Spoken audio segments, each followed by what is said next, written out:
Hey guys, welcome back to our weekly live event where we talk about real estate, finance, investing, and retirement planning. So I'm Pascal, and I'm happy to help explain and answer any of your questions. So what's up, guys? Let me know what you think of this new the new setup. And let me know, everybody on YouTube, if it's backwards. I know on IG it's always backwards. Sorry, guys. But let me know on YouTube if you guys think it's backwards. What's up, everybody? What's up, Renato? I have actually an accounting client named Renato. His dad and him both are named Renato. And I've had him as a client for, like 15 years now? People. All right. What's up? It's me. Mala, what's up? What's going on, everybody? How much capital do you need to make a decent profit flipping? Sometimes none. Depends. How's everybody's day? In Florida, it is crazy hot. It is ridiculously hot in Florida. So, yeah, it's probably feels like 100 degrees outside. It's something else. Can't even explain how hot it feels. So, what about you guys?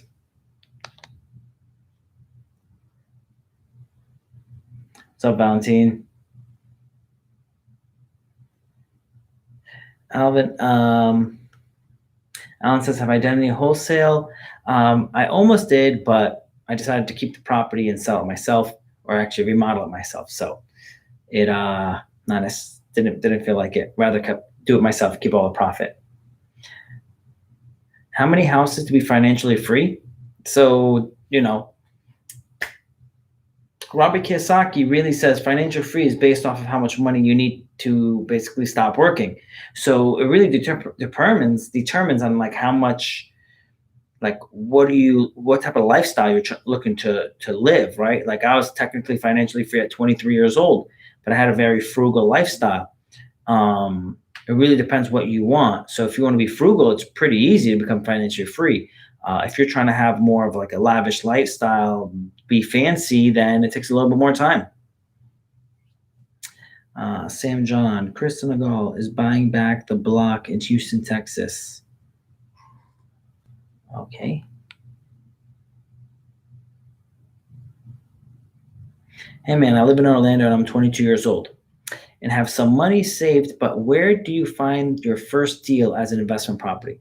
So your first deal investment property, honestly, I found most of my deals. I'm telling you, like 95% of all my deals, I find them on the MLS. And within the first minute, it's up. I buy it. It's off. It's gone. I don't let it. I don't wait. Sam John, did you get blocked? No, you didn't get blocked. B Wood Realty says 10K a month. 10K a month, yeah, 10K a month would be very comfortable. I mean, there's many places in the country that you do not need that much money. It's pretty easy to get financially free. So this week's topic, to get in and I'm not liking the quality of the video.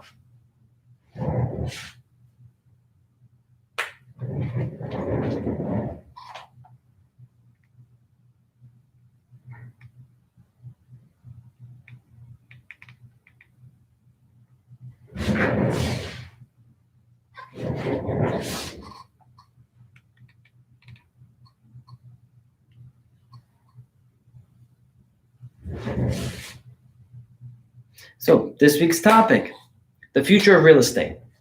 So this week, what we're going to do is we're going to go over what is the future real estate market going to look like? How is this going to play? How's the real estate market going to play? What's currently happening in Corona really going to play into the real estate market? Excuse me for being distracted. I'm just saying the quality is really kind of crappy here. I'm trying to make it better, and it's not really working right now. So anyway, to the point, what is the future of the real estate market? So the future of the real estate market is really going to be affected right now by the coronavirus. The coronavirus is going to affect the future of the real estate market.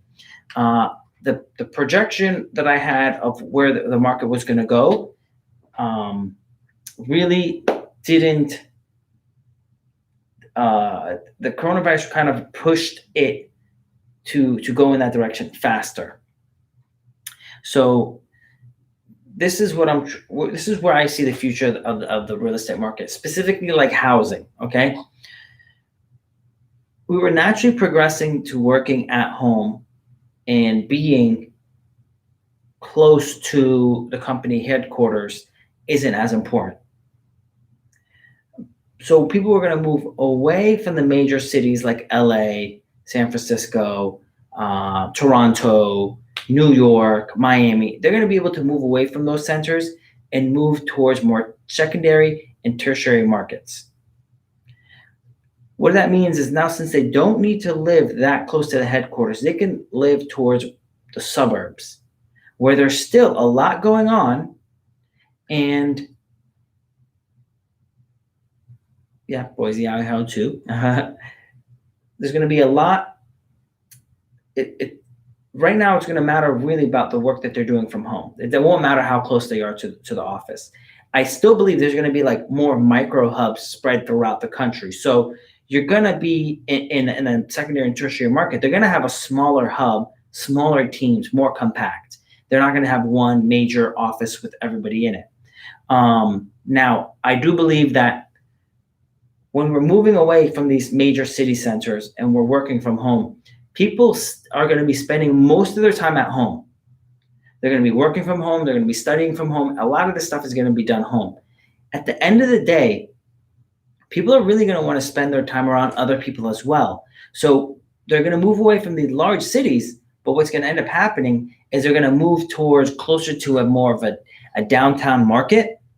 So they're going to live in, for example, like small cities, people are going to more move towards the downtown market. So when people leave their house, they can walk downtown, go to the bars, have drinks, eat dinner, eat lunch, and then go back to their house and go do more work.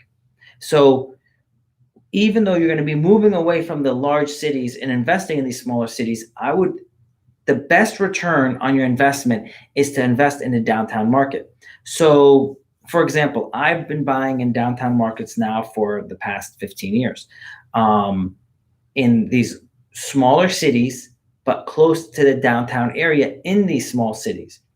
I saw that these cities are really pretty. They had great restaurants, great bars. They're right by the water. So it's a great place people will go and relax on the weekends.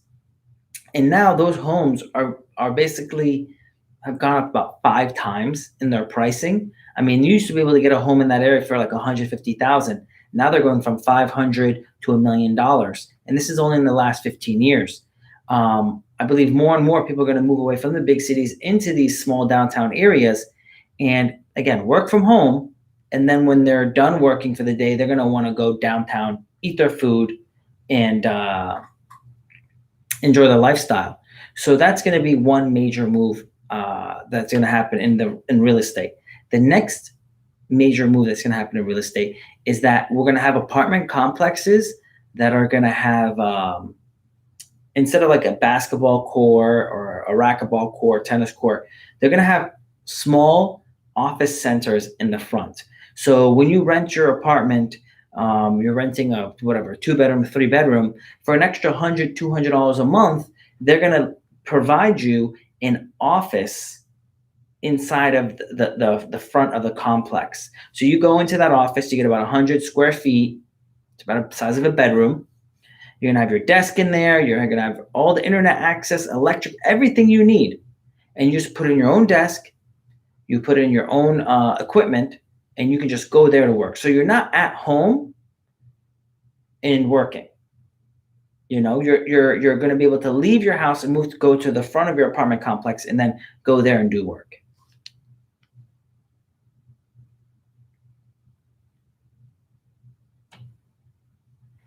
So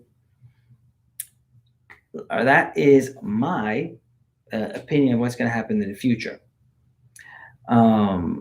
Boise Realty says larger homes needed with office space, micro shopping hubs mixed with food, shopping, and entertainment. I agree. I agree. And I also believe that the mixed use is going to be coming back in style.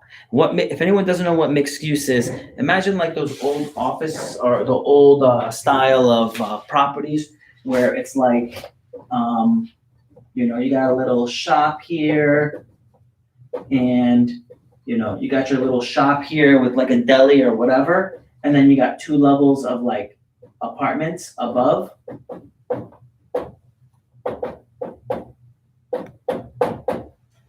I believe that's going to be very popular, and they're very, very profitable. So, very profitable, and it's going to be coming back in style because I think a lot of people are going to want to, again, live very close to where everything's happening. Because if you imagine, everyone is at home now because of the coronavirus. They're really getting antsy to get out there and live lives and to be able to socialize with others. So I believe that's going to be happening. I believe everything is going to start getting micro-sized. Everything's going to get shrunken, and people are going to be able to kind of be able to live life in a more tight community now. So, yeah. All right, Lucy on YouTube says, hi, Pascal. Do you think people are going to be renting bigger homes or bigger apartments, 2 and 3 bed plans?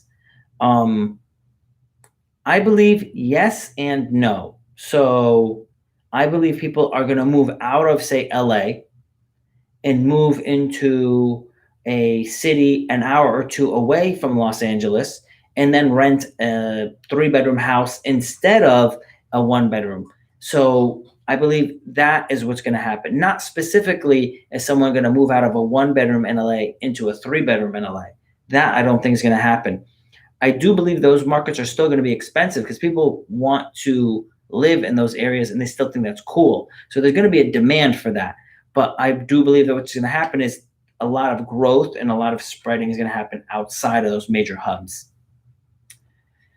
So that is my prediction for the future of real estate. I'm going to go into the Q&A and answer some questions here. Brad says, I'm 26-year-old with $400K liquid cash to put to work. What would you do? 400K liquid. So the issue with when you're having this much money, it doesn't sound like you probably don't have the experience to be a real estate investor. So you cannot qualify for, if I had 400K with my experience today, I'd buy a $2 million property, put down $400,000, do some value add to it, increase a bunch of equity in the property, increase the rents, make a lot of money, do a refinance, pull my cash out and buy another property. You're not able to get those loans because you don't have seasoning. Basically, you don't have a resume to show the bank to say, hey, look, I've done this before. Let me borrow this money. Because just because you have $400,000 to put down doesn't mean they're going to give it to you. So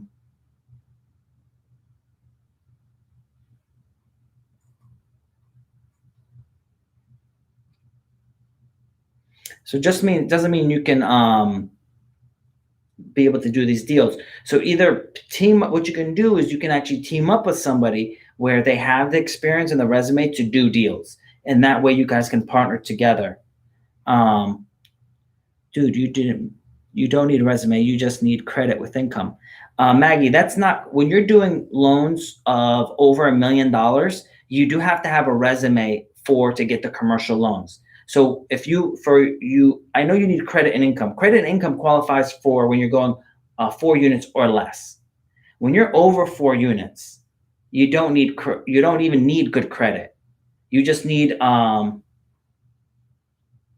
yes, you need clear underwriting, but the bank is not going to give you a loan if you don't have experience in rental properties. Like, you have to have a history showing that you've done these deals before to be able to get these So when I say commercial, I'm talking about anything over four units. So a 20 unit apartment building, that's considered commercial. That's commercial underwriting. Now, who would give you a loan for that? Fannie Mae and Freddie Mac would give you a loan for that. Now, you'd only need 20% down for that loan. They'll give you a 30-year amortized loan, a 3.5% interest or better. At that point, 203K, you're talking about 203. The guy has $400,000. Why would he do a 203K loan? He wouldn't do a 203K loan. He has money. 203K loan is for people that need a 203K loan is when you need the bank to help you do a remodel on a 1 to 4 unit family home. So you don't have the money to do the remodel. So you're going to put a low down payment and they're going to help you with a remodel. Why would he start with a 203K, Maggie? Why would he start with a 203K loan if he has $400,000? That's like a waste of his time. If you have $400,000, you need to work. You need to use your capital and get it working for you.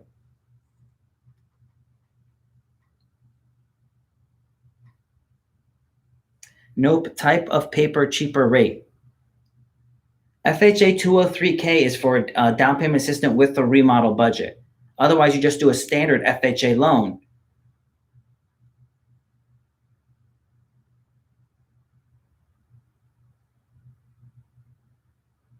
So in this situation, what I would do if I had 400,000, I understand you did it, but you got to remember this different when someone has $400,000. If the guy has 400,000 sitting at the bank, it's not going to help him earning no interest. The guy needs to take that $400,000. Disregard Maggie. Okay, Maggie, no, I want to respect everyone's opinion. I want to try to educate everybody. Again, I've been doing this for 15 years. I'm a lender. I do taxes. We have an insurance agency. We do this every day. So it's like I'm trying to say, well, if you have $400,000, you need to get that capital working. So normally we're getting like, our people that are investing with us and they're putting up $400,000, they're getting about 15% IRR, internal rate of return. So that means you're going to average annually around $60,000 return on that 400K. Now, if you're taking your money and you're doing that, that's going to be a good return on your money, other than letting it sit in the bank. So, but buddy, ask additional questions. I want you to ask additional questions about what I just said so I can really dig deep into the logic of it. Go as big as you can. You just told him he doesn't have the experience. I said he needs to team up with someone that has experience. That's correct. I did the same thing. I made sure to go get mentors that taught me what to do and how to do it. And when I needed advice, I would go back and ask them for it. You just started as much as you don't wait, 26-year-old. Just get started as much as you can. Don't wait. Yeah, I started at 19. Correct. You don't have to wait forever. But you definitely need to have a resume to be able to go with that big of a property. So,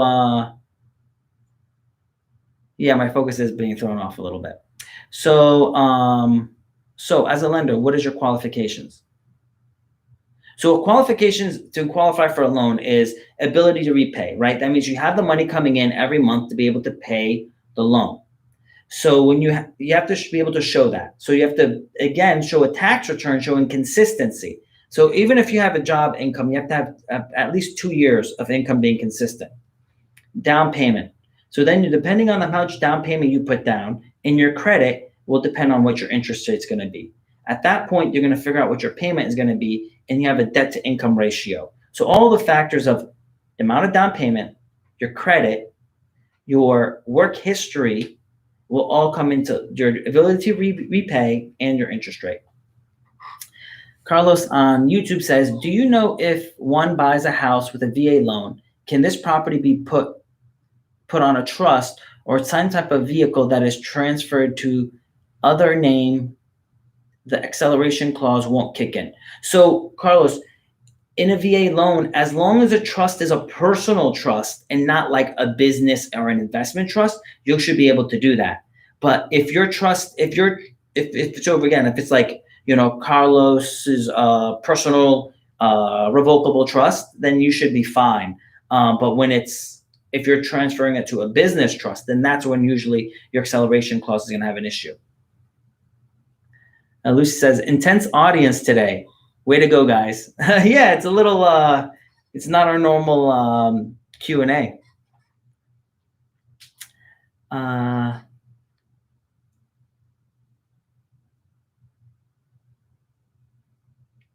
So my point is, we told kid he doesn't have experience. No, don't invest with someone that's dangerous. I disagree with that. If you find the right people to invest with, it's like a marriage. It's like finding the right person to get married to. You have to find the right person to invest with. It is do not just invest with anybody. You need to make sure that who you're putting your money with, they know what they're doing. Martin under contract in my first 4 unit. That's awesome. Just make sure you're getting it at a good value because, as I said, the market's going to go down in the next 12 to 24 months. So make sure you're getting at a good price. So we're talking about basically investing. Two Gloves says, just tuned in. Can you tell me what you're talking about? We're talking about investing and if someone had $400,000, what they should do with it. Edward, how do you recommend doing taxes when your LLC and wants to qualify for a loan? Just make sure your LLC is consistent and that you're consistently using the LLC in the same fashion. 2, do not write off all of your expenses. Make sure that you add it in as an asset and then depreciate it. Now you can full depreciate in the year, but just make sure you're doing that manner so you can add back your depreciation later and qualify for bigger loans. Curly says, for your first property, did you go in thinking of adding value? Yes, I immediately thought of adding value. Basically, don't think of it as adding value, right? If you think adding value, it kind of gets like a lot to think about. Just think, how can I increase the rent? If you think, how can I increase the rent? What could I do to increase the rent? And then you're going to start thinking, well, if I paint it, if I put better landscape, if I change the floor, if I change the cabinets, if I change the bathroom, I can get more money in rent. That's how you want to think. And then eventually you're going to understand, okay, if I do these things, it's going to cost me money. How much is it going to cost me? And how much is the rent going to go up? You're going to start figuring those numbers. Once you figure those numbers, you're going to figure out, wait, which one of these things that I can do, because I don't have $1 billion, I only have a little bit of money. Remember, I started when I was 19, so I didn't have a lot of money. You're going to figure out what is going to be the biggest return on my investment. And as you guys know, I've been telling you, the biggest return on your investment is painting. Painting the inside, painting the outside, and doing landscape. That is going to bring you the most value for the increasing of the rent. And actually resale as well.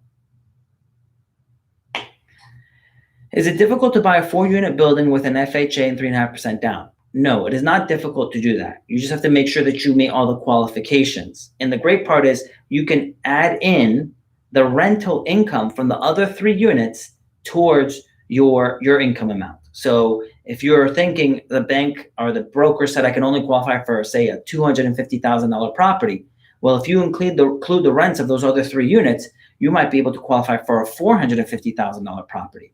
So don't feel like overwhelmed to say, oh man, I can't qualify for a loan for a larger amount of money. You probably can. Brad says, Pascal, I have more questions, but to keep this forum professional, will private DM you. Thanks. Keep knowledge coming. Gotcha, Brad. Maggie, peace, y'all. I've done many of these too. Don't wait. The 203K loan paper has some big advantages for newbies. Yes, 203K loan, you should specifically do that if you're looking to buy and remodel a property with little down payment. Other than that, you probably just go with the standard FHA loan. Business should start alone or in partnership. You should try to do it alone. But if you partner with somebody, they need to have something you don't have. They need to have a skill you don't have. They need to have maybe money if you don't have it. You need to have a partner. There needs to be a reason to partner with somebody. Not always should that partner have the same skills as you have because you already have those skills. You need someone that has the skills you don't have. That's going to be your biggest benefit. Next question is, I recently got a house gifted to me. It's under an LLC and I want to get a loan and pull my money out of it. Do I need to go through commercial lender or should I do a HELOC or cash out refi? If it's within an LLC, you probably have to go to more of a small bank or mid-sized bank. The larger banks are going to be more difficult to get a loan through them. It's going to have to be, if it's in an LLC name, one of two things is going to happen. If you're going to go to a broker and they're trying to get you a Fannie Mae or Freddie Mac loan, they might convert the home back to your personal name, give you the loan, and then you could quick claim it back to the LLC. Option two, go to a commercial lender and they're going to give you a commercial loan. Then you're probably not going to get a 30-year loan. You're probably going to get something more like a 20 or 25-year amortized loan, and the rates are going to be a little higher. So those are your two options on how to do that. Maddie says, what are things you should suggest for finding a niche? Well, it depends. What type of niche are you talking about? Business niche, online services niche, real estate niche. Like what it depends what your niche, what are you looking for? Like, I mean, you can go all day and talk about that. Get Water says, great setup. Thanks. It's a little dark. I mean, it doesn't make any sense why it's so dark. What is cap rate? Cap rate is capitalization rate. Basically, what cap rate is this. It's the cost. All right. It's your net operating income divided by your cost equals cap. So net operating income is all the income you're making after your expenses.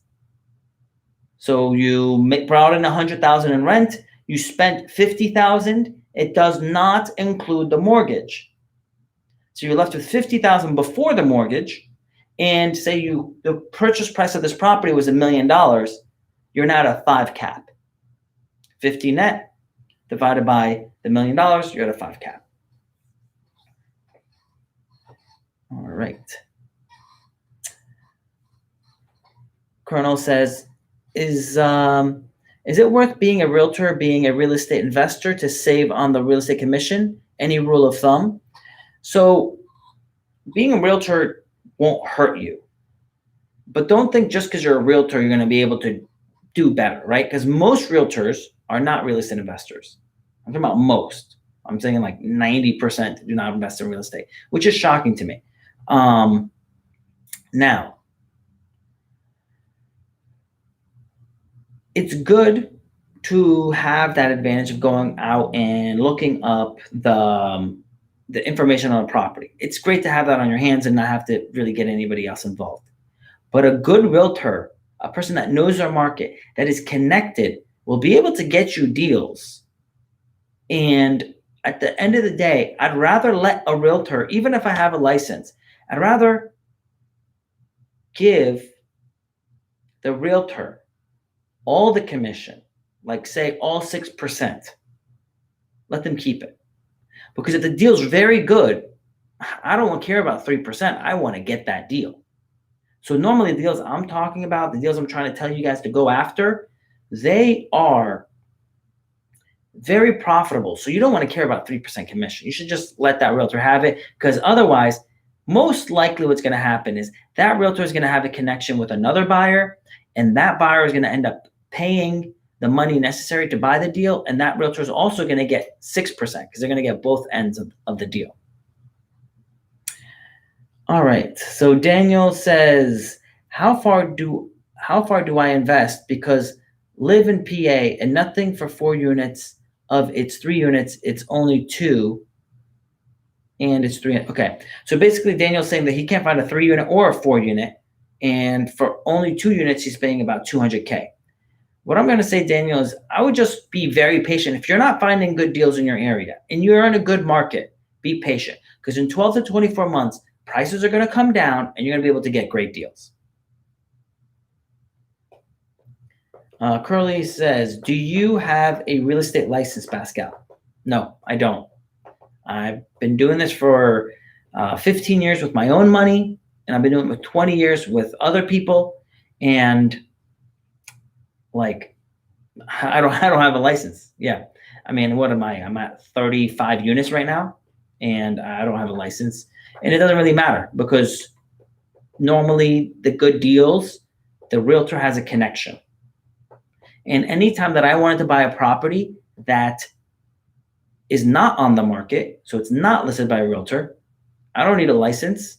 I've done the deal personally. I've done actually 2 deals with no realtors involved, because the seller wanted to sell to me. I wanted to buy it. We wrote up the contract.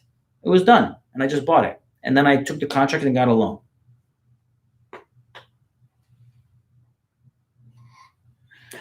All right, what's up, guys? Curly says, do you have, oh yeah, I already answered that one. All right.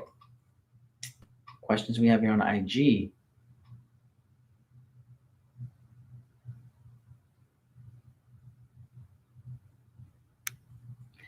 All right. Rocco says, how do you rent when there is a lot of supply and the price is very competitive? You have to offer something that someone else is not offering.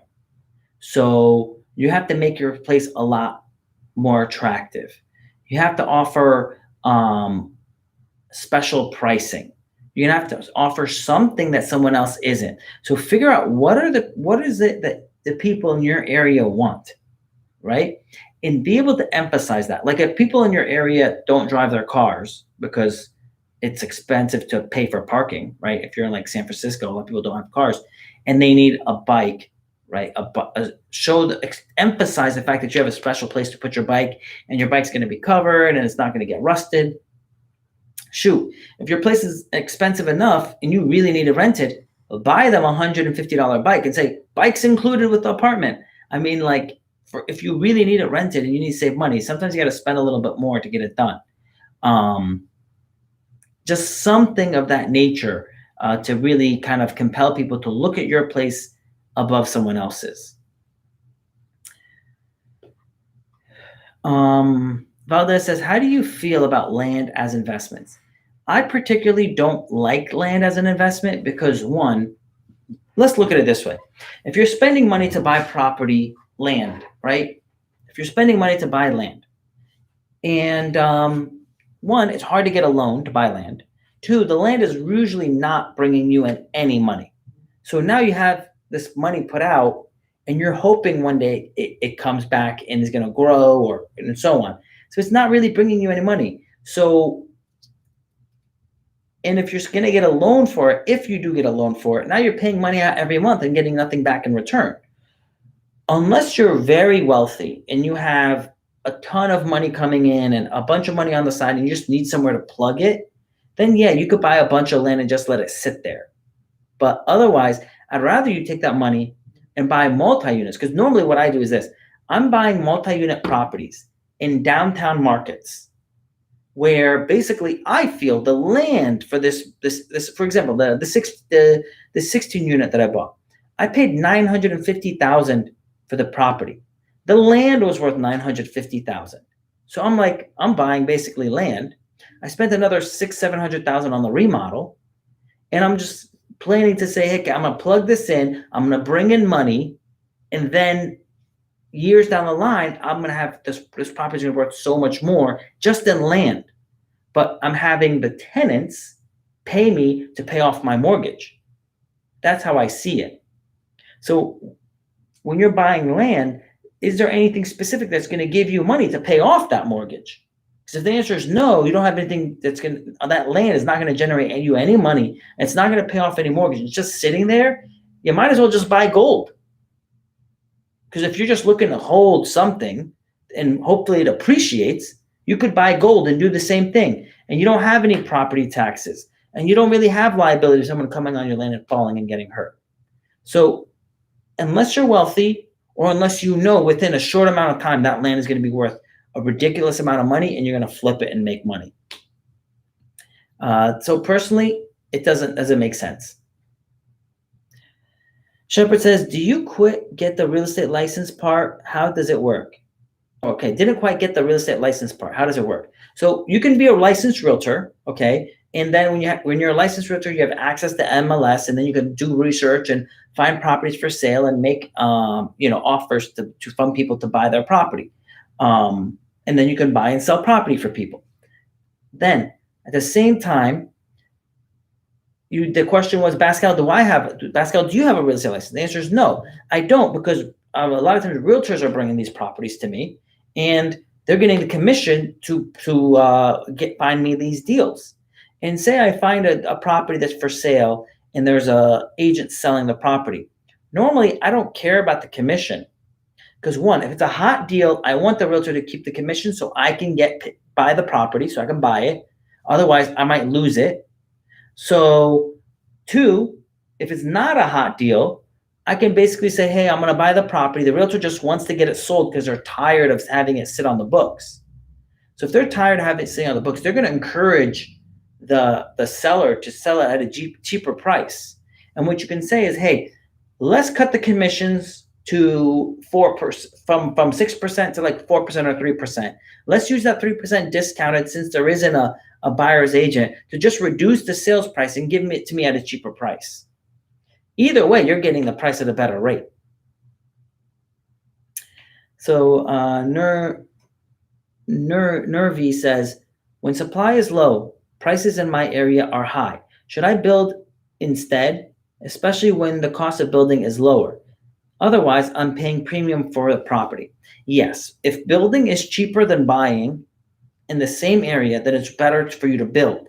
But my warning is this: in 12 to 24 months, the price of real estate is going to drop dramatically.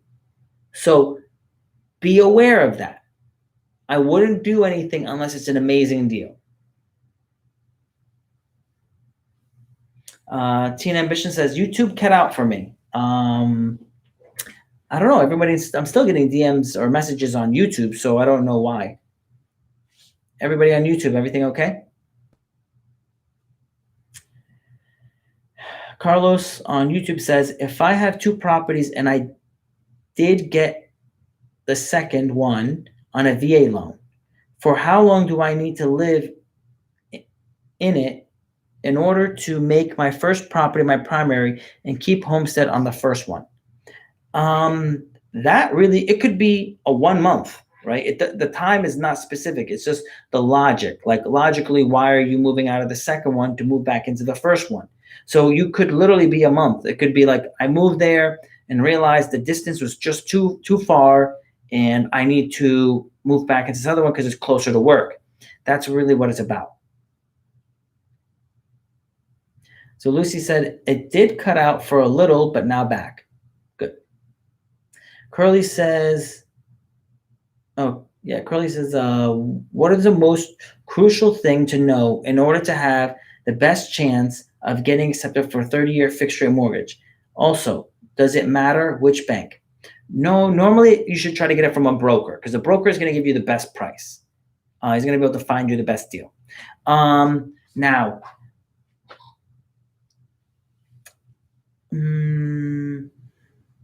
getting accepted, just make sure your income is consistent, your credit score is good, and you have a down payment. I mean, as long as everything is decent, you'll be able to qualify. Now, the difference is people might want a better credit, might want a better interest rate. Then you need to improve certain factors. Some people might want a better interest rate, so you need to put more down payment. Some people might want a larger loan amount so they could buy more property. All those factors change, right? In my course, the link is in my bio for my course, because people keep asking for it. The link is in the bio for my course, and it talks about credit, how you can improve credit, how you can get more sources of down payment, how to improve your tax returns so you can qualify for a bigger loan to make sure you'll be able to get a 4-unit multifamily property. Because the biggest issue that's going to happen is when all the good deals come in the next 12 to 24 months, if you're denied for a loan, that's going to stink, right? So it's really important to study your market, get a good deal, and make sure you get approved for those loans. All right, Valdez says, I'm in Chicago, South Side, and noticing the ghettos are increasing in property prices. Is this a good sign or a bad sign for Chicago market? Normally, some people will say that's a good sign. Now, In my opinion, it's a bad sign. So if the ghettos are increasing in price, for me, it normally is a bad sign. There's one exception to that, is if the whole ghetto is being gentrified. If that city is being gentrified, it makes sense why the price keeps going up. If that city is not being gentrified and that price is going up, that's a bad sign for me. The reason being is that means the good areas got so expensive that they are unaffordable to buy and to make a profit on. And because of that, investors are getting antsy and buying properties in low income areas to try to get a return on investment. Because in low income areas, you're going to make more money. You're going to get a higher cap rate on your investment. And the reason it's a higher cap rate is because it's a bigger headache. So because it's a bigger headache, most of the time you need to get paid more to spend your time doing it.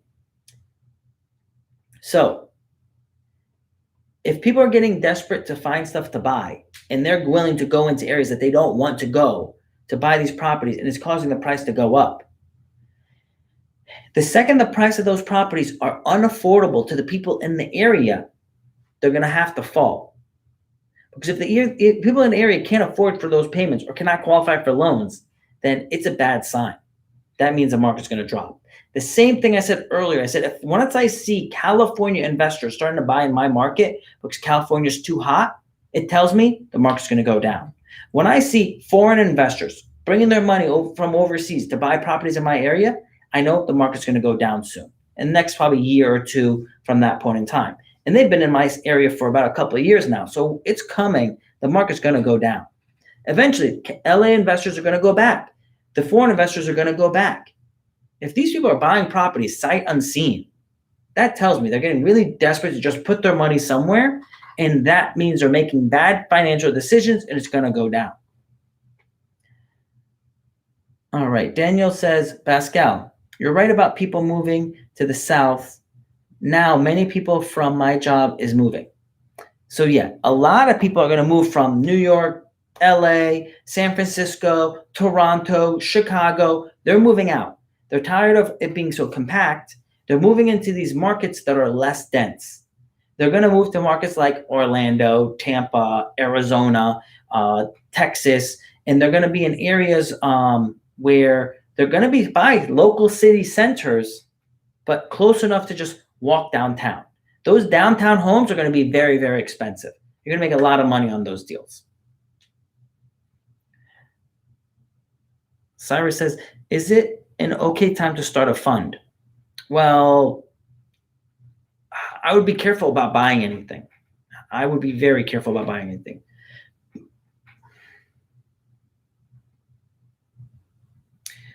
DeVito Dom says, does that mean I would have to put more down?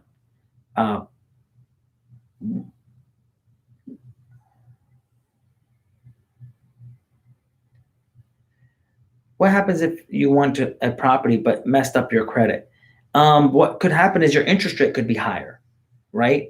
Sometimes you would have to put more down, but if it's an FHA loan, first-time home buyer, then you don't have to put more than, say, 3.5% down. But your interest rate might be higher for the higher risk. Curly says, what are your thoughts on the strategy of being an agent and using commissions from the capital and real estate and using cash flow for necessities? So that's a good idea. But being an agent, just so you know, is not an easy task. Very few agents are actually profitable. Most agents are only doing 1 or 2 deals a year.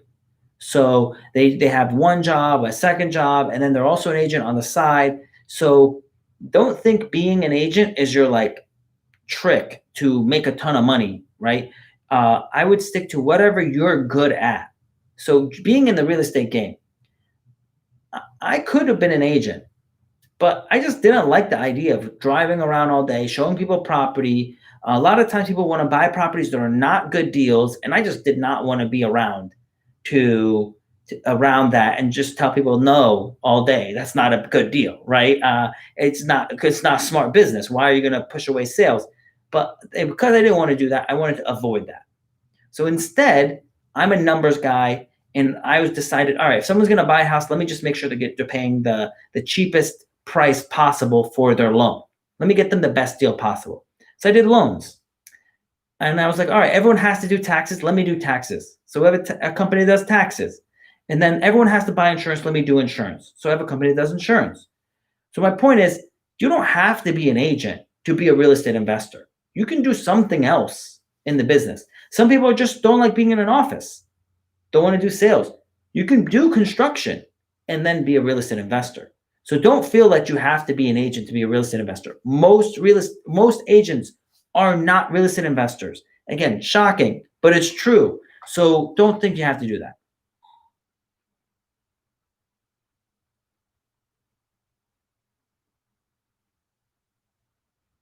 Question. That's weird. I haven't gotten any questions on the IG Live.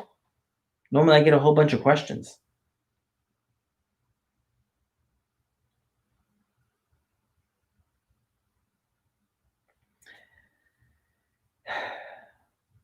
Valdez says, thank you for answering my questions, Pascal. Always dropping bombs of knowledge. Much appreciation.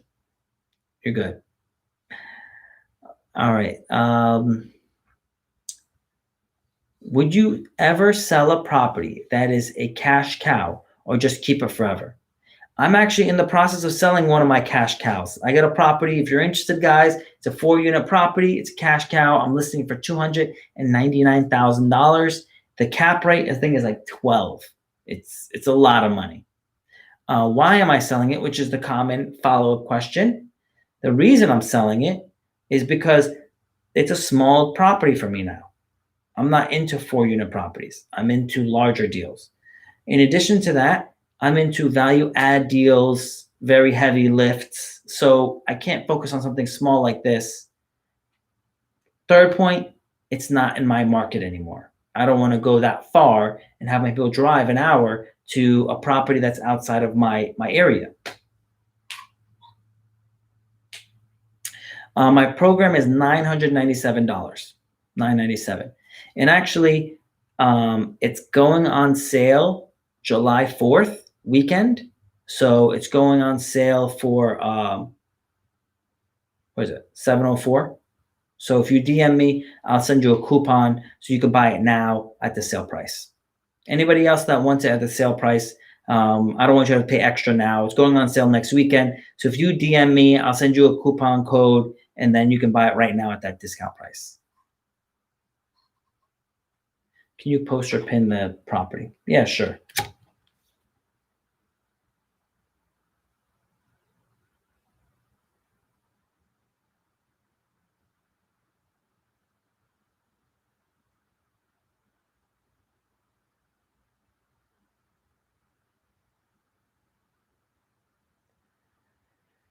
All right, so the property's in Florida. What does the significance of a cap rate? What's the significance of a cap rate? Capitalization rate means net income divided by the cost of purchase, right? So after you pay all the bills, not counting the mortgage, you have the amount of money left over. So make believe you paid cash for the whole property. So you paid cash for it. So you have your income minus expenses, the net amount left over divided by the purchase price. So you have $100,000 in rent, $50,000 in expenses. Remaining amount is $50,000 for that year. Divided by the purchase price, $1 million. What is your cap rate? 5%.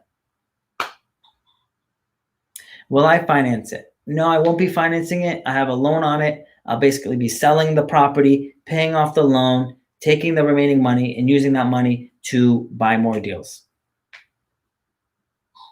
But you should be able to get a multifamily loan pretty easy. And if someone bought it and lived in it, they can get they can easily get an FHA loan, 3.5% down. Probably get a down payment assistance program as well. I mean, $299, it brings in right now like $3,500 a month. Like that's its gross amount. So there's a lot of room. And there's studios, 1 bedroom, and 2 bedrooms. So someone could technically live in the studio and collect all the money from the other units and be doing very well financially for themselves. So the property is located in Florida in the Tampa Bay market.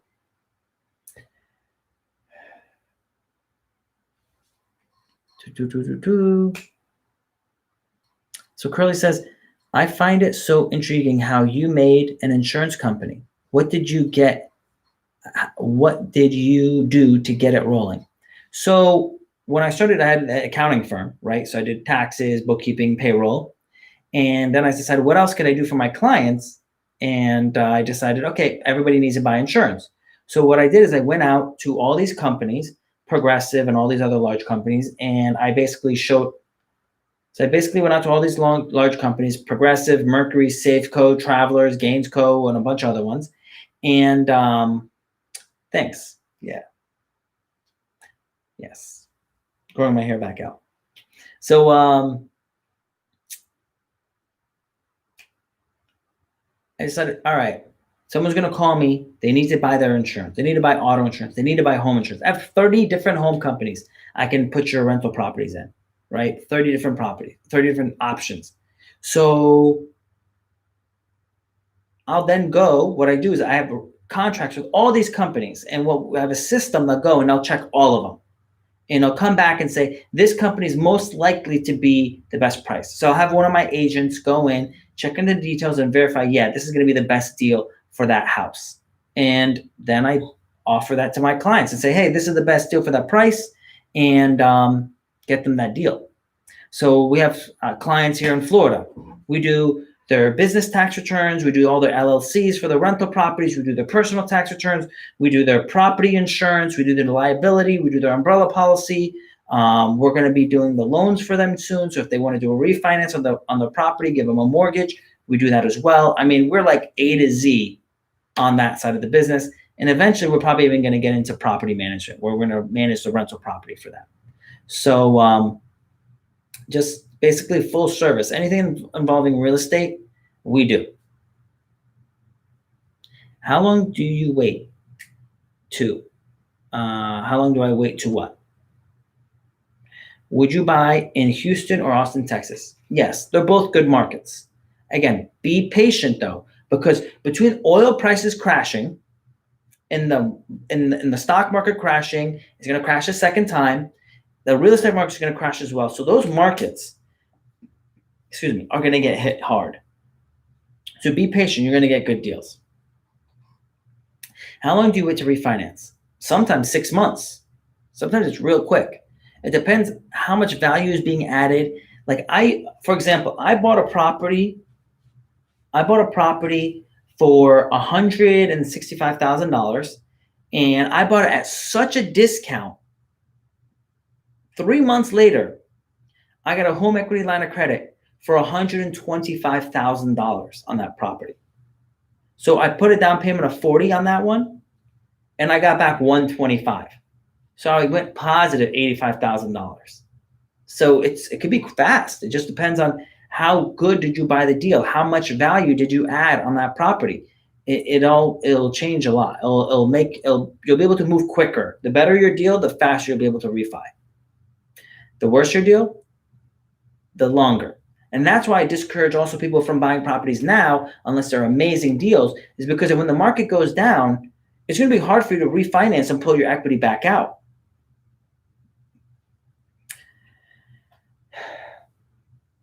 So Bello says, it's great to learn about real estate. It's really good. I mean, it's 90% of all millionaires made it through real estate, right? I became a millionaire by 23. I had 23 units. I took $30,000 and flipped in $3 million in real estate. Davo says, if I was first-time buyer, how would I get a property? 4 units is my dream. I mean, it really isn't that hard to buy a 4-unit property. I mean, you just have to find them and then make sure you negotiate the right rate. But otherwise, to find one and fix it up is actually a lot easier financially speaking than to do it to do a house. Because in a house, when you're remodeling, you got to remodel that whole big house. If you're remodeling a 4-plex, each unit is kind of small. So you're going to paint the whole outside, but then you can remodel one unit at a time, save up some money, remodel another unit, save up some money, and do it again and again, right? So you can it's actually easier. I mean, if you're wondering how to qualify for a loan and how to find deals, my course teaches you how to qualify for a loan, teaches you the different aspects of the loan, what they're going to look at and how to improve it, and then how to find your deals, how to negotiate your deals, what to look for, things like that. Sassy. I have some real estate, but currently facing issues of getting tenants for required rent. So what is your issue? Like, why are you having that problem? All right, so Julian says,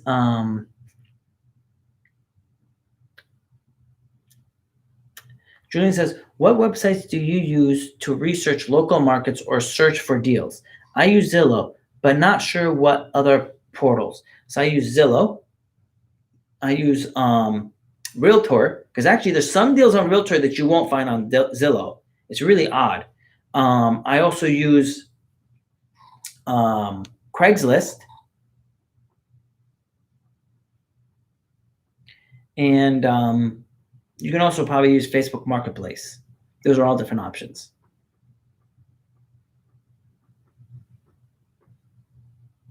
All right, let's see here. Send me in some questions. Someone put in a question in like the question mark area, because I have not gotten one, and normally I get like 100 questions there.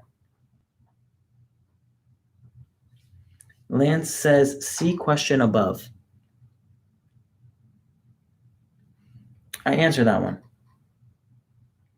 Hey, what's up, Lance? I answered the question above. Which question are you referring to?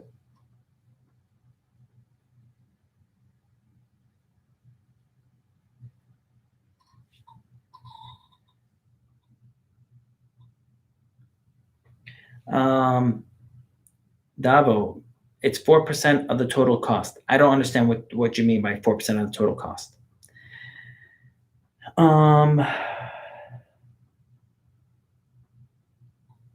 Here we go. Feel about auctions for the first timers in real estate. An auction is possible for anyone to do, right? But it's kind of a heavy lift for someone to do an auction right away. Normally auctions require all cash. There is some auctions that don't require all cash. But remember, when you're bidding at an auction, it can get very emotional and you can start paying way too much. Part two, there's normally a buyer fee of an additional 5% over what you're paying. So auctions have to be very careful, because eventually you can, again, overpay.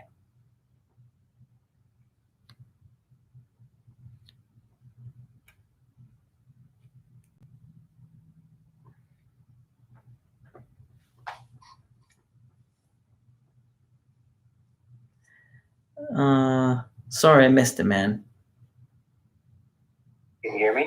Yes, sir. How are you? Can you hear me? Hello? Hello, can you hear me? Yeah, I can hear you. Can you hear me? Yeah. Thanks for accepting my request. Awesome. No problem. So my question was, I have a significant down payment saved up, about $15K, and I'm looking to do it next year. Hopefully some prices have gone down to that 12 to 24 month range. But my income to debt ratio, because I have student loans, is very high. So I'm thinking about maybe partnering up and I can provide not only the location of the housing, but also the money to put down. And that way it kind of gets me the door. But what were your criteria to find people like that? Do you recommend doing it from family, or like find someone that's I would just think of it this way. One, you have 15K. Two, you can get a seller's credit, right? You can get a seller's credit for at least like 5K. Three, you can get some money from friends and family. Four, you can get some money out of your 401K. Five, you can get a down payment assistance program from a local non-for-profit or some type of like housing market. So there's many options without you having to go to the partner route. Two, that your DTI issue for student loans They're doing a lot of talks about not considering your student loan into your DTI, or if they do consider it, they'll increase your DTI rate. Okay. So, normally they like it at like 32, 33% your DTI, Mhm. but there's times where they've gone up to 50% on the DTI. So I wouldn't sweat so much your student loan as making sure that you don't have credit card loans or anything else, and make sure you can, wipe all that out. If you have a car loan, refinance it and make it a lower monthly payment, things of that nature. Yeah, I try to live. I don't know if you know Dave Ramsey, but I try to live without paying for things in cash. I don't really like owing people money. Mm-hmm. When I first graduated college, I went through that experience of having too much credit cards and having a card loan. It's a very shitty feeling. So yeah, I'm not about that. Okay. And then what do you know about the 2 or 3K loan? Because that's the loan that if I was to do it by myself, I would buy like a $4 or $3 if I can, and try to include the renovation cost. Do you have any negatives on that loan? So, I mean, I don't have any negatives regarding FHA loan or 203K loan, right? I don't have any issues with it. Just remember that you have to use one of the general contractors they suggest, and make sure that what you're doing and having them do are very specific, heavy lifting type items. Things that you're planning to do yourself, like paint the outside, paint the inside, you could probably do that yourself, and save the money and add that great value. Now, otherwise, if you could just have them do everything, knock it out, and then after having the property for roughly 6 months, you should have bought a property at a big discount because it needs work. At that point, after you did all the work and you've made it nicer, you should be able to increase the rents on the other units. And at that point, you're 6 months in, you're seasoned, so you should be able to do a refinance. Now, I would do a refinance to hopefully you have the ARV increase so much that the loan amount is in the 80% range. Now, this way you're doing a refinance and your amount that you owe is at the 80% rate, so you don't pay PMI anymore. So at that point, you don't pay PMI anymore, and you have a lower interest rate. And once that loan's closed, at that point, I would go for a home equity line of credit and try to get additional equity out from the home equity line. So then you have more money to be able to buy more deals. And then the last question I had, it's not really real estate related, but it does also, I think it's life related. How do you find individuals that match maybe your values in the same industry? So I'm in the engineering industry. I do consulting, but it's not many people are into real estate advice. They're kind of focused on their career and stuff. So trying to find people my age that are. So honestly, there's a lot of engineers that do invest money into real estate syndication, right? So they're out there. The question is, do you jive with them? And they might not be your age. They might be older than you. But if you show the people that you can do this, they might partner with you. And then you might be eventually, there's actually guys that do what you do, where they find the guys that can invest the money, they educate them, and then you manage an LP group, which is a limited partner group, which means you get a whole bunch of guys, and you get like 10 different guys, and they each put up 25,000, and now this group has 250,000, and they take that 250 and they invest it with somebody else that finds a deal. So where they're like, you yourself might be too busy to do a lot of the footwork. You want to focus on your engineering, and you want to focus on the financials of the deal, but you don't want to focus on finding rentals, painting the property, managing general contractors and things like that. You can probably farm that money out you just basically take the money, send it to them, and then you get a small cut for managing all the money for the rest of your group. And then the other person does all the work. So there is people that manage limited partner groups. This is an idea I had. There's this guy in Sarasota, which I'll begin at the end of July. And owns a lot of real estate. And so I was thinking of reaching out to him to see if he could have a conversation with me. And I know I really can't afford a consulting call, but I was hoping that I could maybe reach out and say, hey, I'll donate, $250 to a charity of your choice. Do you think that's a good idea to kind of get them in the door? So what are you going to Sarasota for again? So I'm going to be in Sarasota for like a mini vacation, but the guy happens to live in that area. And who is this guy? His name is Rod Cleef. I don't know if you know him. Very big. I think he has over like $50 million portfolio. Okay. In real estate. And essentially, I was just going to reach out to him, say, I'll take you to lunch and kind of make a donation to charity that you're passionate about, because he's always about giving back. And in return, kind of have 30 minutes or an hour to pick his brain on stuff. You think that's a good route to go?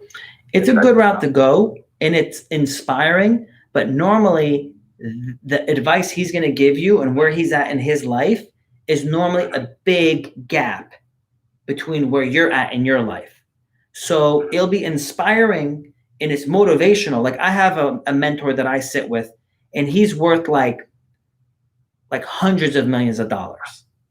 So sometimes it's nice to sit with him and I can see what he sees at a high level to say, all right, am I right with what I'm thinking that the real estate market's going to crash?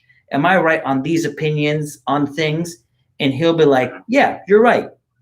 But he's not at my day to day, right? For him to give me what am I going to do at my day to day compared to his day to day, right? Like he's managing a hard money fund. He's managing blah, blah, blah. Like he has investments from New York all the way down to Miami. Like he's a different zone that I'm in that it's not matching up. You can give me like high level opinions, but you need to find someone within like you're not that many levels above you. You need to find someone that's like 10 years ahead of you, not 30 years, 30 right? Or 40, yeah. And again, I'm not saying you can't be where he's at in 10 years. I'm just saying like, just make sure that you're in the projection that where you're going to get what you need out of the conversation. You're going to probably get nuggets, but not executional plans, right? Like the reason I created my course is like to take someone from nothing to 23 units, like there's a different mindset now that my mindset has changed, because what got me to 23 units is not going to get me to 2,000 units. I'm now shifting my mindset so I can make that leap to the 2,000 units. Okay. Well, I appreciate your time and you answering my question. You're very helpful. I've been following you for a while. We had like 5,000 followers. Look at you now. Yeah, awesome. Thank God. Thank God. And God bless you. Yep. The big factor of everything, guys, is that just being persistent. Like, believe me, I had 1,000 punches. When the market tanked in 2008, I was eating shit for like 3 years trying to survive because I built up my portfolio. I was really comfortable. I mean, I was very frugal, but I was comfortable. And then I was like in the market conditions where I could lose everything I just built. And obviously that's an uncomfortable place to be. And I worked for free for years until I could stabilize things, and I survived. Most people I knew went bankrupt, but I was able to survive. I kept everything I built, and I learned a lot from that market. So just remember, the real estate game is not a sprint. It is a marathon. And part two, it isn't a solo. It isn't like it's not like a solo game. You do need to have people you partner with, right? It's going to be more like baseball. Yeah, you are the only person taking that swing, but you have other people you're partnering with playing other positions. So just think of it that way. That's why I say a good realtor is worth the money. They're worth getting their commission if they're going to find you a good deal.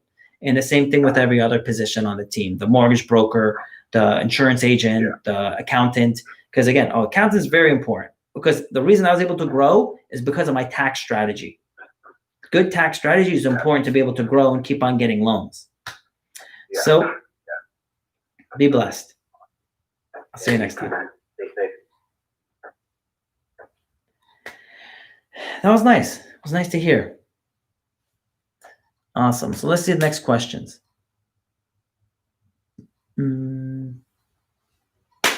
So Len says, hey, homie, thanks for all the info.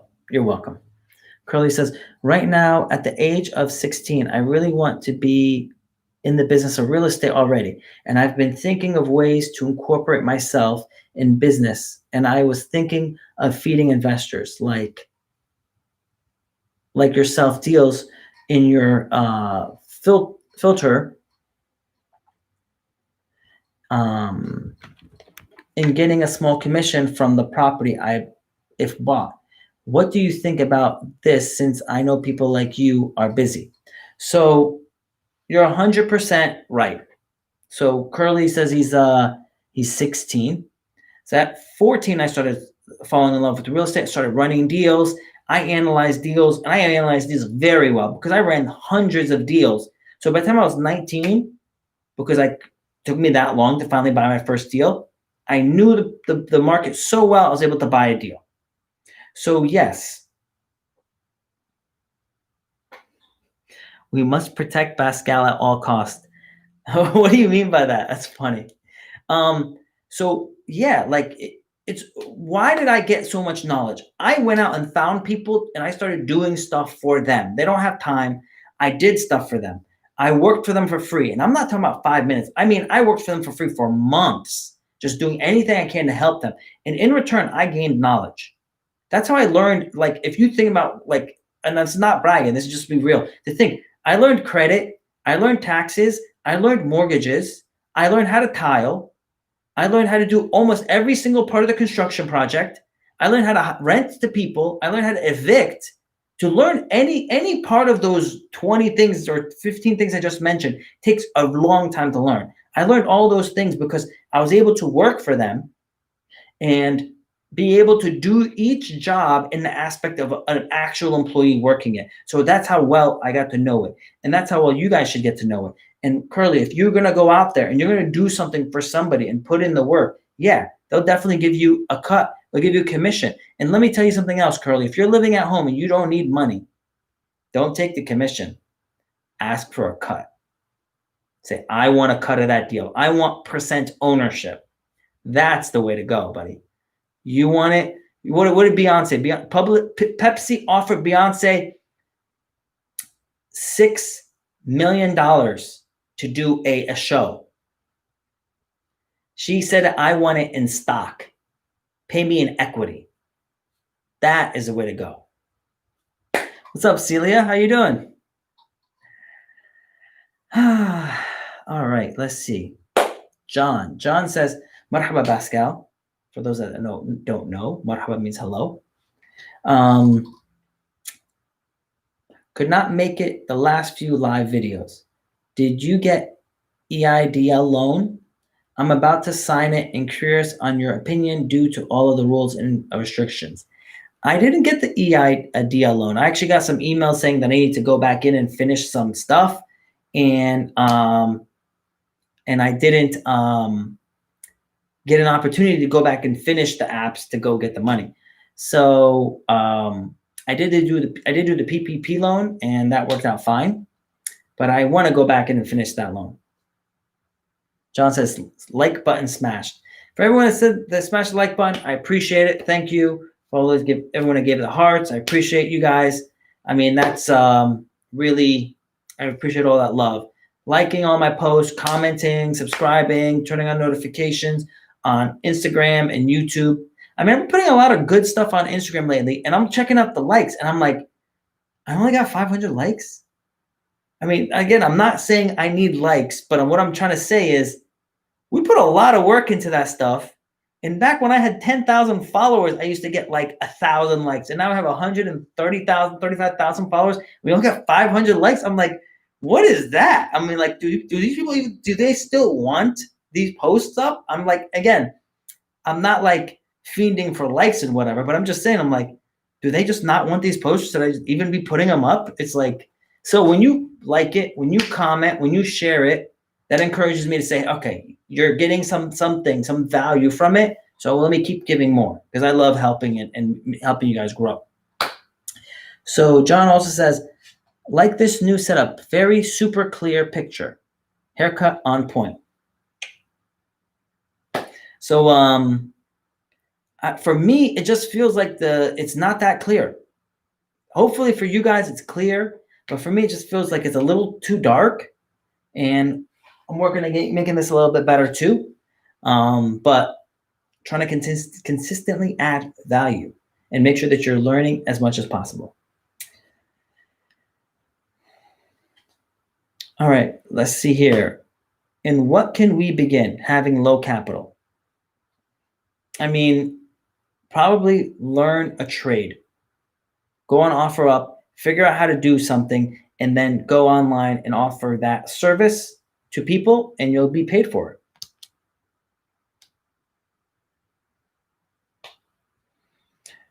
Do you need access to the MLS for the best deals? No. I mean, mostly the best deals I'm getting an email shot right to me saying this property just went up for sale and it's in the area I'm looking to buy. I look at it within seconds because I study my market. I know my market. So I'm watching this deal and I see automatically the price, the number of square feet, done. It's done. I'm going to buy it. Like, I move quick. So how did I buy a 4,000 square foot house for $280,000 where normally they sell between $600,000 to $800,000? Because I went in immediately and I said, I'm going to buy it, take it off the market. I put up the post, within like 10 minutes of it being listed. Mike and wife said, believe me, there are so many haters that follow. Keep posting those awesome posts. An email from who? Realtors? Zillow. You can even put it up on Zillow saying, if I'm interested in this city, send me anything that's a multi-unit. Realtor.com. They'll send you emails. I get emails all the time from Zillow saying, hey, this property just went up for sale. And I'll see it within seconds. I'll be like, nope, delete. Now, again, out of 1,000 emails, 2,000 emails, I'll probably only buy one because most of the stuff out there today is crap. Now, in 12 to 24 months, I'm probably going to buy a property every month. Like, I'm right now getting a bunch of people saying they want to invest with me, and I'm happy to take you guys on. But right now, there's nothing really worth buying, so I don't want you to spend money. When the good deals come, believe me, I'll be out here telling you, this is an awesome deal. Now, let's buy this deal. There's an opportunity to buy these deals. So, because I'm looking at $1 million properties that are going to make sick returns. I'm looking at a commercial property that's worth $6 million that's listed today for $3 million. And I'm very sure in about a year and a half, I'll buy that property for $1 million. We only need like $300,000 down payment. Now, I can buy that by myself, but I know what we're going to end up finding is one of those every single month. And I don't have like $15 million. And I want to buy $15 million worth of down payment. So we'll be managing roughly probably $150 million worth of purchase price that's actually worth closer to $750 million when it goes up in 5 years. So it's sick to think about that, but it really works that way. Because guys, I flipped $32,000 into $3 million worth of real estate in about a 3.5 year window of time. So if we have a good amount of money pulled together, when everything drops and you're picking up these properties for pennies on the dollar, the returns are going to be sick. All right. Teen Ambition says, P.S. I'm curly. Awesome. But I'm curious, how is your Clearwater project coming along? I actually have only 3 units left. And so cool. So I rented to the Blue Jays pitcher, the Toronto Blue Jays. I have a 3-bedroom, 2-bath house next to the training facility, the spring training facility in downtown Dunedin. And they rented from me, and I rented it for like $7,000 something for 45 days. Well, they're coming back down, and they're planning to be here for another month. So they're going to find out tomorrow if they're coming. But if they do come, they're going to be here June 30th. So he's actually going to be staying at the cottages that I'm finishing. And we're just about done. So he's going to be the first person to live in the large 2-bedroom. So it's pretty cool. We're going to be done this month. All the rest of the units are going to be finished. At least the inside is all going to be finished so we can rent them all out.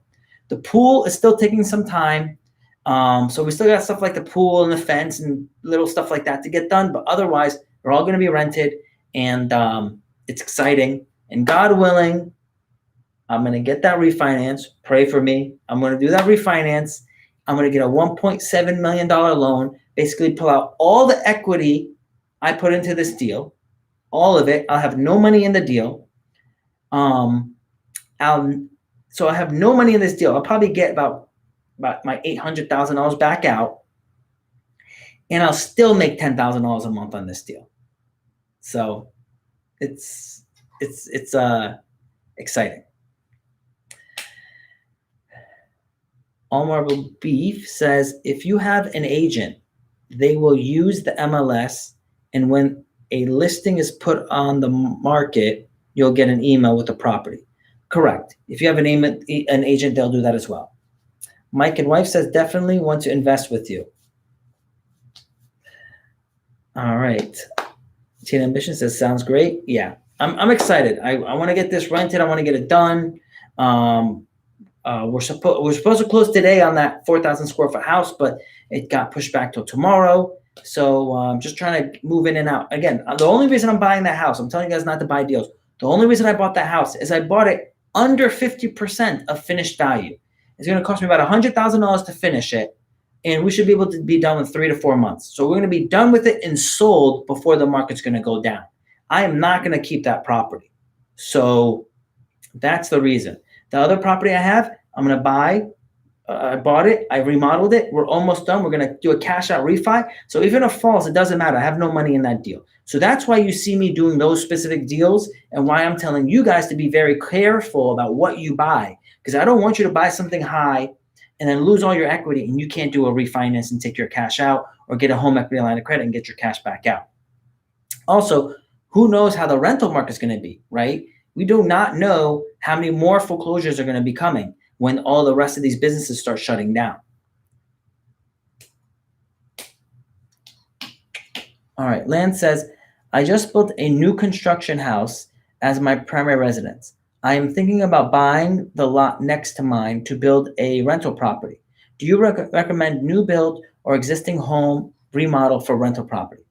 So in Florida, normally you're buying an older property, remodeling it, and renting it out. That is the best return for your money. In places like New Jersey, New York, the value is different. The numbers don't make, the numbers are different. So normally what you're doing is you're buying, bulldozing the property, building a brand new property, and doing it that way. So your market will determine that. The numbers determine that. Now, would you build a rental property next to your house? I strongly discourage condos, townhouses, and single-family homes to be in your rental portfolio. They're extremely difficult to cash flow properly. You really want it to be in a minimum of 2 units, if not a triplex or a quadplex. You're going to cash flow better, and your appreciation will be a lot easier. I mean, it's going to be way easier for you to increase the price of the rent, and for you to be able to have a higher resale value in the future. So do your calculations, and let the numbers make the decision for you. I'm in Missouri, by the way. All right, nice. Also, remember, I like renting in the warm climates, because I'm also betting on the silver tsunami. The silver tsunami is all of the people retiring and moving to Arizona, Texas, Florida, and most of them are going to move to Florida, which is going to cause prices to increase dramatically. All right, Sid says, what should a minimum return will expect from property? Now, minimum return my people would get is about 15%, and that's in a normal market. I mean, in a year and a half, we're going to make higher than 15%. We're probably going to make like 30, 40, 50% annualized return. Ms. Rag says, as a student in a new country, how do I get started into real estate, working for part-time till graduation? Basically, study your market, save up your money, and if you can't save up enough money, partner with somebody and you'll be able to buy a property. You can partner with people and then buy a property to go and live in, and it'll be affordable because now you're not paying rent, you're just living there. If you buy a multi-unit property, now you have other tenants paying rent, and the bank will consider their income. They'll add it to your income, and it'll be easier for you to qualify for the loan. You believe market is crashing? Would you short index stocks on ETFs like S&P? Shorting is very risky. Okay, battery's about to die, guys. Shorting is very risky. So normally what I do is I buy the VIX or I buy gold, and those prices are going to go up and the market goes down. So that's more of what I do. I don't really, short stock because I don't want to ever have to cover my short, But again, to each his own. Crinal says, how do I find affordable contractors that could help in remodeling or flips?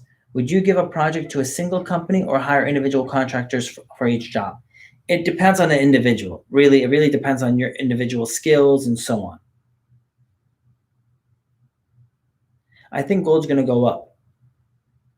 Lance says, thanks for this.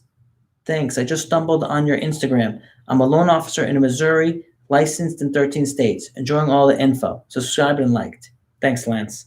So question, Lance, are you a LO or are you a broker? Give me 1 second, guys. The battery's about to die.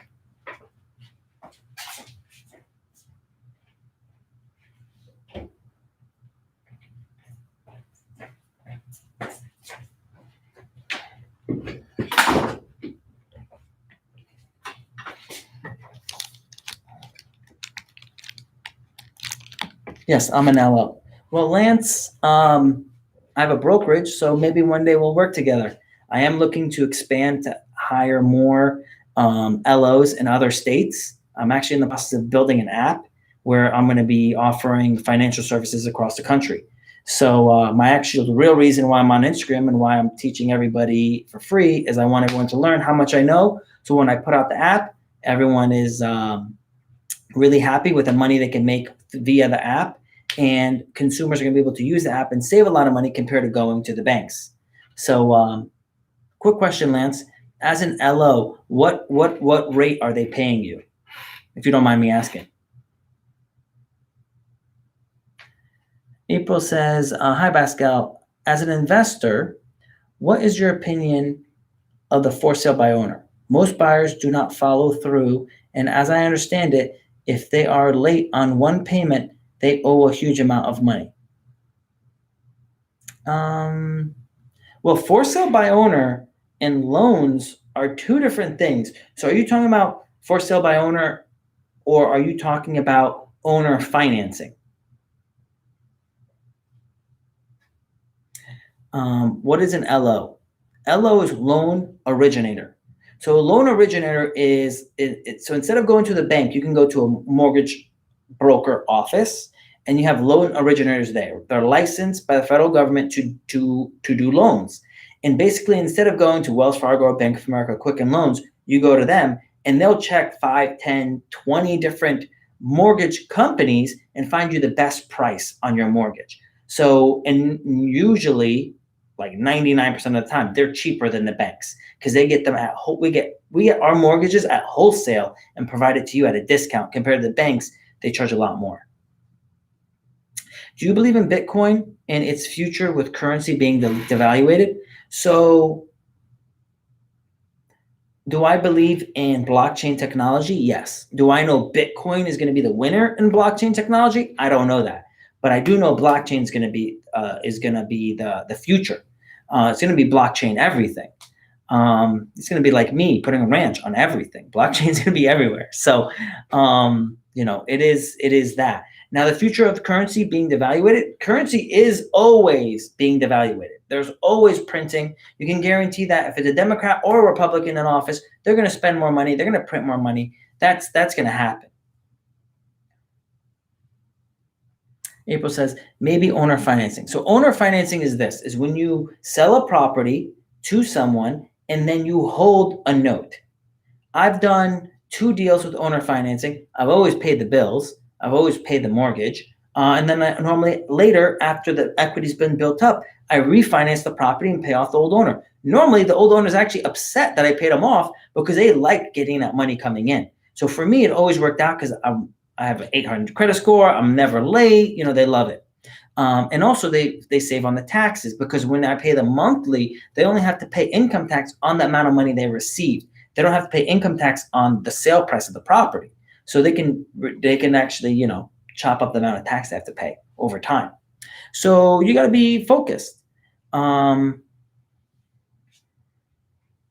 So you gotta be focused on like who you're renting to, and then depending on who you're renting to, you're gonna figure out if you're comfortable with who you're selling it to and who you're giving your loan to. Depending on that, you're gonna figure out if you want to actually give a loan to them.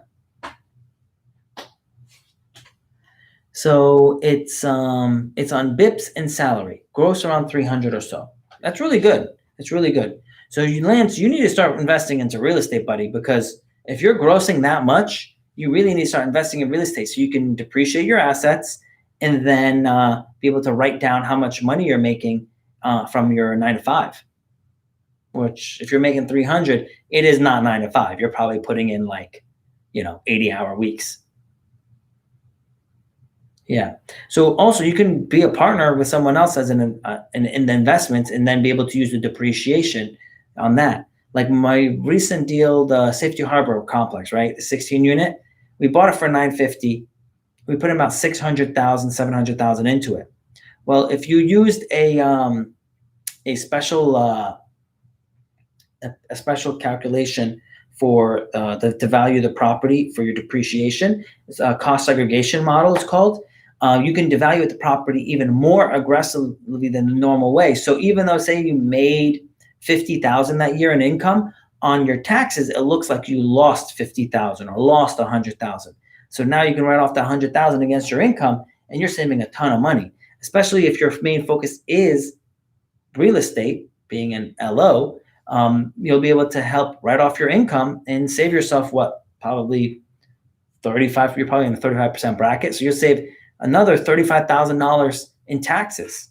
So yeah, it's probably a good idea.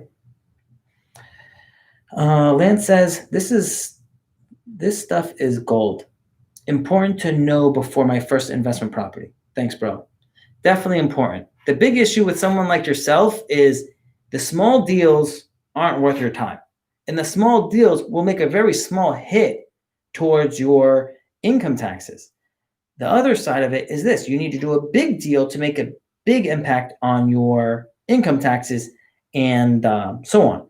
But at the same time, if you do a big deal, it's going to spend a lot of your energy that you could be making your 300 grand from your job, but now you're focusing on this real estate deal, which is probably going to cost you money in your job. So it's that type of act. So normally people in your position, they team up with somebody else. They go into a syndication, or they become a partner on deals, and that's normally how they go. Like professionals like yourself, doctors, lawyers, those are people that normally team up with me, and basically I do all the footwork. All right. Fernand wants to go live. Unable to join. Maybe next time. Pascal, amazing tips, bro. Thanks for the value. You're welcome.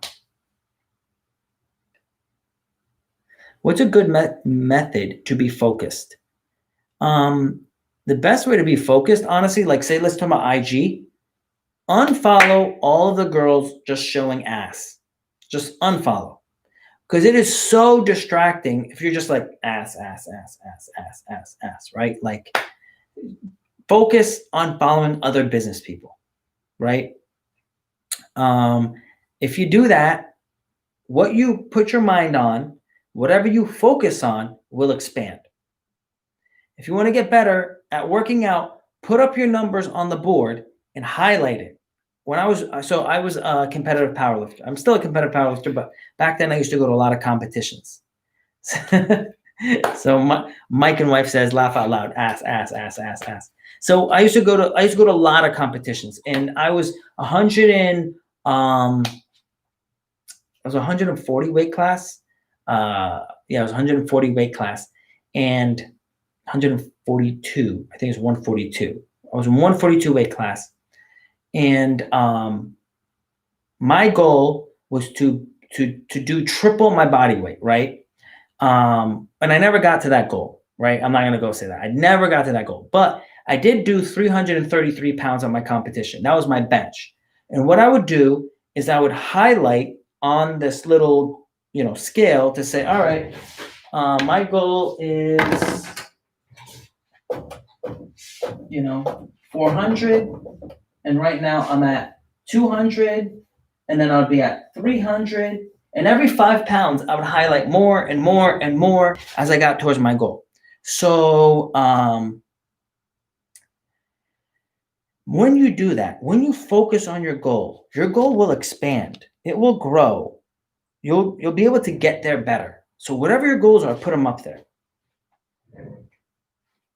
How to survive this pandemic era in the real estate market. So in real estate, I would refinance all your loans, get lower interest rates, pull out as much equity as possible, and sit on that cash, because cash is what's going to survive before it crashes. How do you minimize tax loss? Well, basically, if I'm assuming you're paying a high tax bill, invest in real estate, depreciate the asset, use that depreciation to write off your income.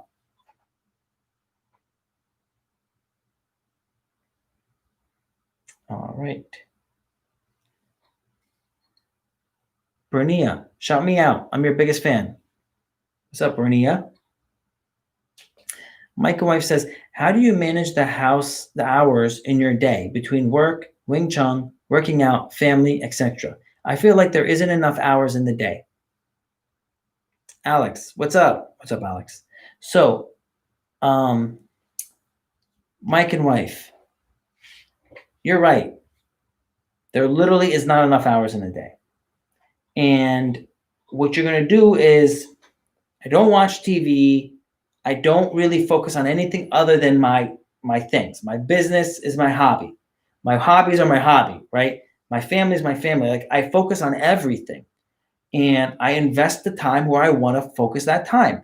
And I just cut out everything else that is not going to give me what I want, It is not easy. You know it.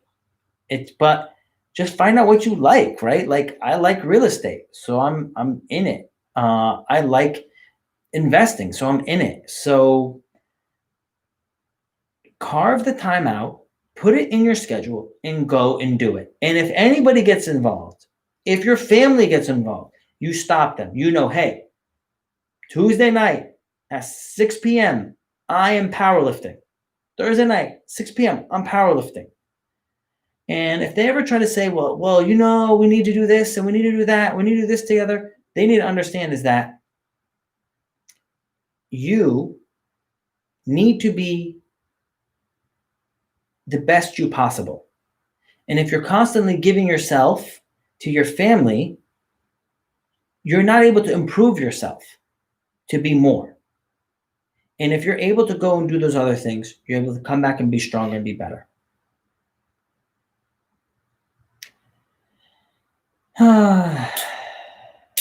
George says, can you deduct rent loss from taxes or capital gains? Well, it depends what you mean by rent loss, because let's remember this. If you didn't rent the property, it's not a rent loss. You just didn't bring in the money. So now your net income should be lower than last year, all else equal.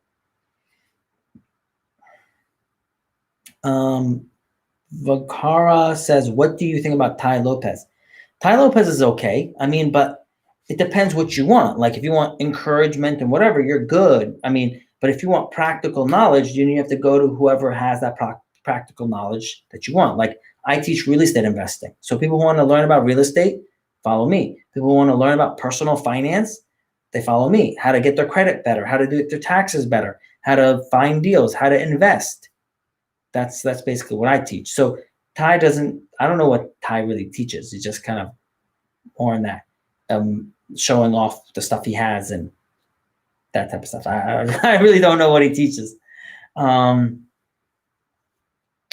Fishy says, new camera is good, but a bit dark on YouTube. So that's just odd. Like, I don't know why it's dark.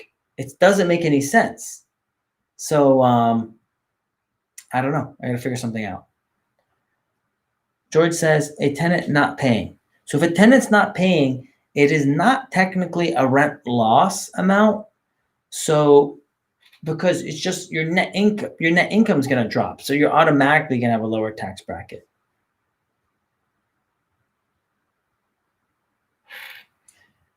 Farad, I'm constantly trying to add you. I know you're constantly requesting to go live. I'm trying to add you, but for some reason it's not working, buddy.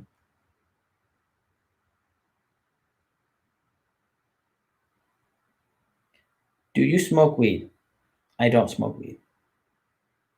I have no chill. Maybe I should try. What are your input for lease to own for first-time investors? I mean, it's an option, but be very careful because a lot of these lease to own properties, places will charge you like $30,000 down payment, and then you make monthly payments. And then after 2 years, you're going to buy the property from them. And if you screw up, you lost your down payment. I don't encourage it. Like, you should really be able to just do an FHA loan if you don't have all the money. I mean, it's better than doing a lease to own because then you actually own the property.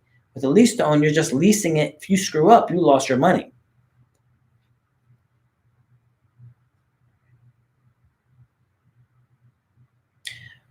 What would you do, a month-to-month lease or Section 8? Have I done month-to-month leases? Yes. Have I done Section 8? Yes. Both are good, and it depends on your situation that you need, right? If you don't want someone to be there all year, then you might want to do a month-to-month, right? So for my properties that are in great areas that people pay a ton of money to rent during the winter season, I actually have those on short-term leases because I want the people to move out so I can rent it to people that are offering a lot of money for season. Now, Section 8, I also rented Section 8 because they pay very well. Section 8 tenants, I have a lot of retired people that are on Section 8. They're older, retired people, or they're disabled, and the government pays very well and always on time. So there is benefits to both. All right.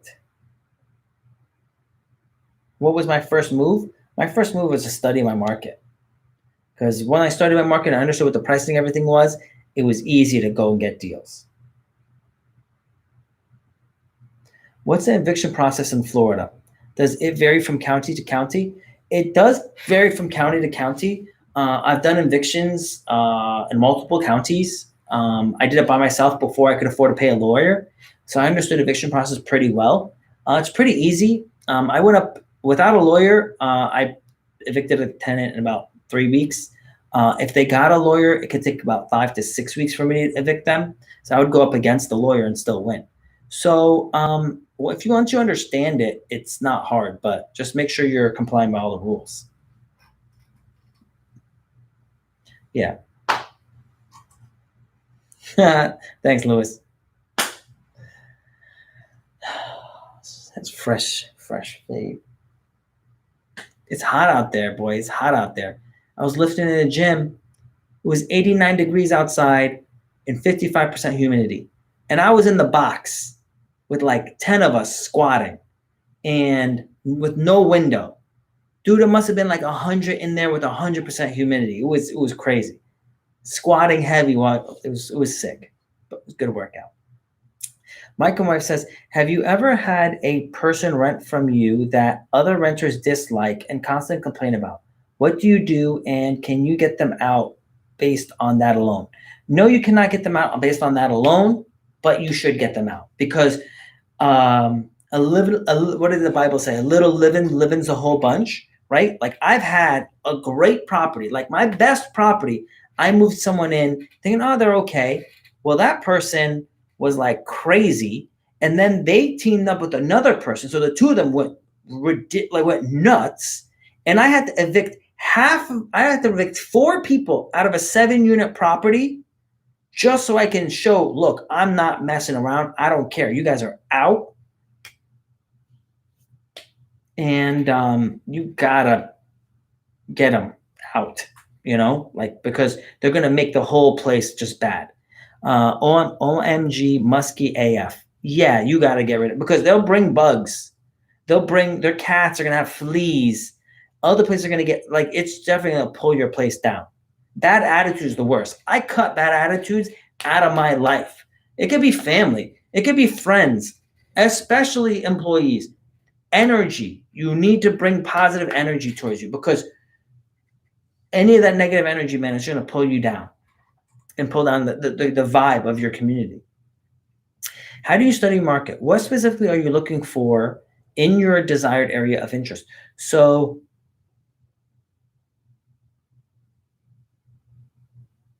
how do I study a market? I basically find properties that sold, see how much they sold for, and find property that what they sell for and how much you could probably rent them for. So properties sold, how much they sold for, what did the people buy them for, what do they do in between, how do they remodel them, what was the current rent value at a lower property condition, what is the rent value at a higher property condition. All those different factors I look into and I make notes. And then you'll know, okay, if property is not remodeled, it's worth $1,200. If it's remodeled, it's worth $1,500. Not remodeled, it's worth $200,000. Remodeled, it's worth $300,000. You'll learn these things in your market, and if it's going to make a difference. What's the best market to buy property? Tampa, Clearwater, St. Pete. It really depends what city and area within each city. So there's certain parts of St. Pete I want to buy in, not all of it. Certain parts of Tampa, not all of it. Certain parts of Clearwater, not all of it, right? There's certain sections that are going to have huge returns and certain sections that won't. Like I buy a lot in downtown Dunedin and downtown Safety Harbor. If you buy in the right section for the right price, you'll make sick money. You buy in the wrong part, you won't make any money. So it really depends how much you're paying and where you're, like what you're,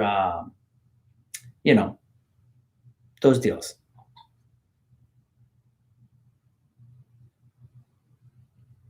Yeah, what was up with that guy?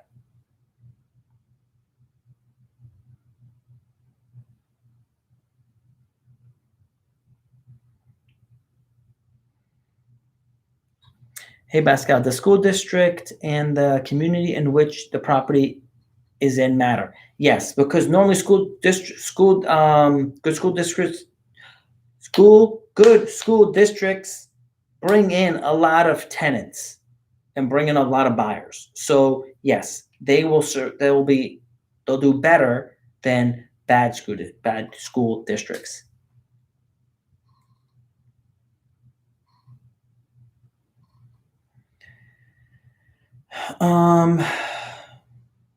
Which real estate book would you recommend? That's tough. Other than Rich Dad Poor Dad, I didn't really read that many real estate books. I read business books and finance books that maybe understand financial concepts better, but not anything real estate related. Yeah, I don't know.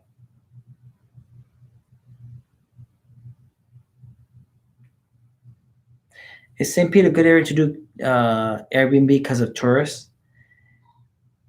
I mean, you could. It depends which part of St. Pete. But I believe the condo market in downtown St. Pete is going to crash. It crashed in 2008. It's going to crash again. In Tampa, it's going to crash. I believe all of those markets are going to crash. So, and last time it crashed hard. So just be conscious of that.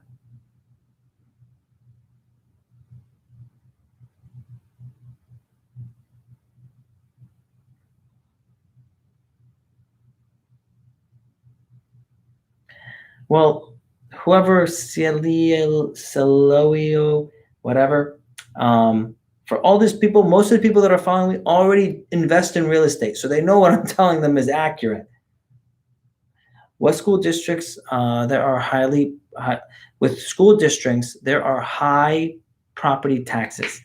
Good school districts do have high property taxes, yeah, normally, because normally the price of the properties are also worth more in good school districts. So it's kind of like, that's usually the reason why they're more.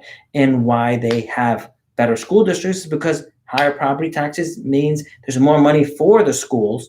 So it's easier for the students to do better. Plus, the people that live in the area that can afford the more expensive homes usually educate their kids more. And then also, so it's like a spiral of reasons why it's easier to um, have better grades in the good school districts for more reasons, not just because they have more money, but they also have people that are focusing on importance of school. Does that make sense? It's a good school district, so people that care about grades are going to make sure to live there so their kids can have good grades because they're going to a good school. And if they're going to make their kids have good grades and they're paying more property taxes, which gives more money to the school to do more. Yes, the property taxes fund the school.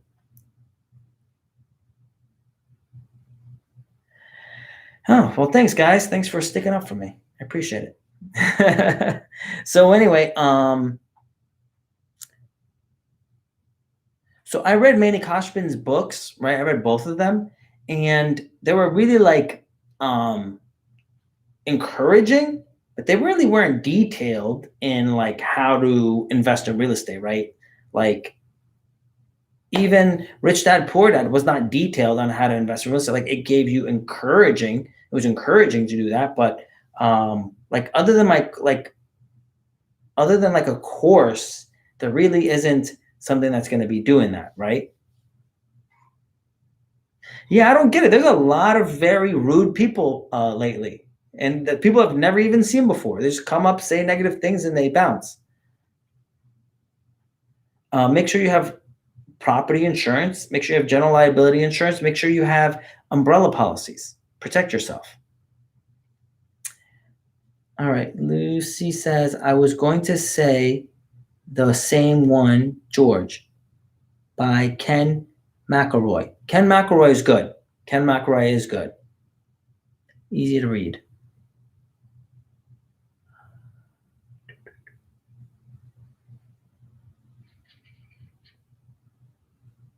Yeah. Ken McElroy is good. So, guys, we've been on for like 2 hours. Thank you guys for all the likes, the comments. Thanks for sticking up for me. I appreciate it, guys. I really appreciate the love. I've been having a lot of people attack me lately. I don't understand why. I didn't do anything. I didn't do anything. It's funny. Yes, I did read Koshbin's Contrarian Playbook. Me and Manny Koshbin think like it's crazy how identical we think, right? Like we both say you make the money in the buy. We both, like, if you watch his videos online, he's saying the exact same thing regarding the market's gonna go down. Do not listen to everything else that's going on out there. There's also one that he did with one of the top real estate agents that sell high-end homes in LA. He came on to Manny's YouTube station and said the same thing. The market's going to go down. And he said that prior to the coronavirus as well. If you watch my video I put out on August of last year, I said the market's going to go down 2020, 2021. So all of these big players are thinking the same thing, and we're all agreeing on the same thing. It's going to go down. Don't kind of like fall into it. Thanks again for your informative live session, Pascal. Thanks, Sal. You're welcome. All right, so I'm going to leave you with this last point. What predictions on the next 5 years? Here we go. May of next year, the market